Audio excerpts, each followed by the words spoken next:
It was just enough to affect my opinion of him until I knew what that thing was, and when I found out, it was almost like a bomb going off.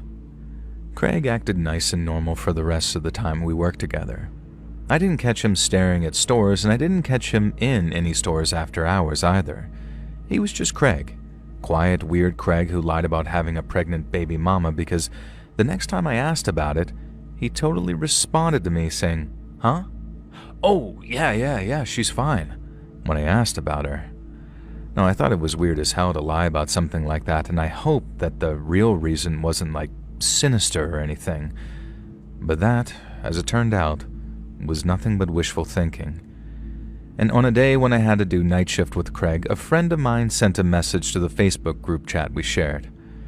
Now, the first notification read something like, "Chris sent a video," and then the rest were him sending things like, "Oh my god, LMAO, check out this loser freak." And he used to send tons of stuff like that to the group chat. Weird videos or memes and all that kind of stuff. And so sometimes they were really funny, and other times they made your skin crawl. In this case, the video was most definitely of the skin-crawling variety. When I opened it, all the camera showed was what looked like a kid's room, and then out of nowhere, a grown man dressed as a baby walked into the shot and then turned towards the camera. He was wearing one of those weird baby hats, the bonnets, and some makeup, and had this almost oversized pacifier in his mouth. So at first I didn't recognize him, but he had to take the pacifier out to speak, and when he did, I suddenly realized what I was looking at. It was Craig, the adult baby now babbling about mommy and having a full die-die, and then pretending to cry, saying, "Wah, wah, wah." I remember closing the video, and then just standing there in my kitchen for a second or two, just not really knowing what to do with myself.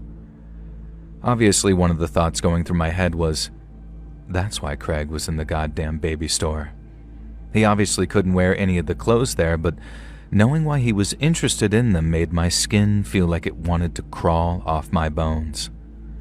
But then my other thoughts involved stuff like, was Craig dangerous? Was he some kind of PDF file whose thing was dressing up like a baby? I had no idea, and it's not like I wanted to dedicate any brain power to it either.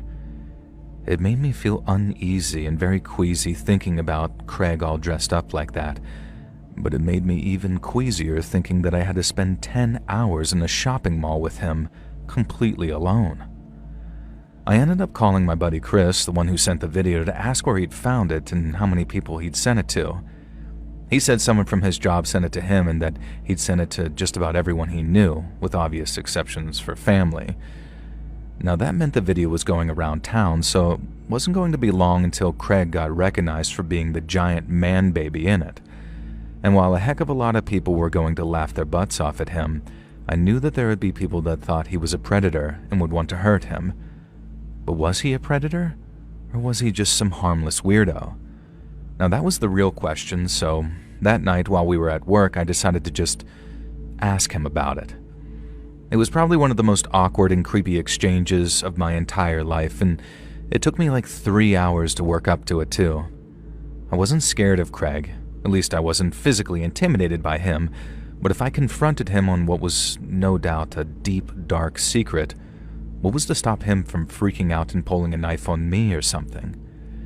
Even if he didn't and just straight up denied all knowledge, spending the rest of my shift with him was going to be awkward as hell, so it was definitely a period where I thought to myself, just mind your own business and let whatever happens happen. But I couldn't, and in the end, I asked him. The second I said, "Hey Craig, I saw this video today," he turned even redder than I had asked him if he had a crush. Now, I cut myself off after the day and just watched his reaction to sort of gauge it, and I swear to God, Craig started sweating right there in front of me. I told him I figured that he knew which video I was talking about, but he didn't move and he didn't say anything. He just sat in his chair, eyes locked on the screen bank, swearing and shaking like he was coming down with some fever. I guess I didn't really know where to go from there. He'd already admitted it silently, but it was an admission all the same. And I don't think I expected him to do anything but deny it till he was blue in the face. And so once I had the admission, I went to what I considered the most important question of all, which was, "Craig, are you a weirdo for kids?" And then, and only then, did I get a reaction. His head spun around and he says, "No, it's not like that, dude. I swear to God, I'm not."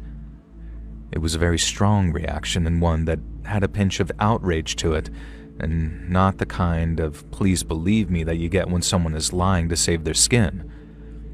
Now, I guess I never truly know for sure, but in the moment, his answer, it rang true and I believed him, but that still left the question of what the hell was he doing making those videos? And I guess it might sound a bit weird, but I kind of backed off on wanting to know why. I mean, I could probably take a shot in the dark and it wouldn't be too far off, but even if I knew, it wouldn't change anything. Craig was weird. Really weird, actually, but as far as I knew, he was harmless, and I actually kind of liked the guy too, so there was that. And then, because I liked him, I knew he didn't deserve what was definitely coming his way, and I told him to quite literally get the hell out of town. And Craig knew it too. He knew that once people saw that video, and knew the guy who made it was a security guard down at the mall, it wasn't just his job he'd be in danger of losing. And so even though his record was clean and I didn't personally believe that he was some kind of diddler, the best thing for him to do was leave town and start over someplace else.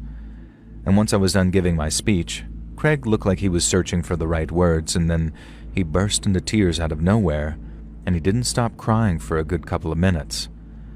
Now don't get me wrong, I didn't feel too bad for him. Uploading videos like that was dumb as hell, and it was only a matter of time before someone recognized him. But his dumb mistake had ruined his life, or at least it was going to ruin his life if he didn't find someplace far away to live, and fast. Well, that was the last I saw of Craig. When we clocked out, he thanked me for letting him know that his video was going viral, and then told me that I might not see him around much anymore. I told him I was sorry to hear that, but it was for the best. He needed a fresh start someplace else, and he needed to fix whatever needed fixing so he didn't feel the need to put that kind of crap online. Because it was either going to get him hurt, or, this was half the reason I felt very little sympathy for him, I felt like whatever his thing was specifically, it had the potential to turn into something dangerous. Like maybe he was telling the truth when I asked him if he wasn't some kid like her or not, but people change, right? For better and for worse. And a dude who dresses up like a baby and chooses to do so in some skimpy little diaper thing and not like a onesie, that stuff's gotta have the potential to get worse. I don't care what anyone says, and I say that as a father of 2 daughters. Craig was gone by the time everyone realized what he was posting. All our coworkers either got sent the video directly or they got told about it at work. And so Craig's reputation was just about obliterated come the end of the week. Our boss said it was good that he got the hell out of town because he'd have fired his butt if he tried to stick around. And there was a lot of hate towards Craig like that, and I get it. But all I really feel anymore when I think about him is fear. I hope he's doing okay and that he found a good woman or man or whatever and settled down, because one of the alternatives is that he didn't get himself together and he got worse. And then if he gets worse, maybe he'll do something terrible with a kid or a baby.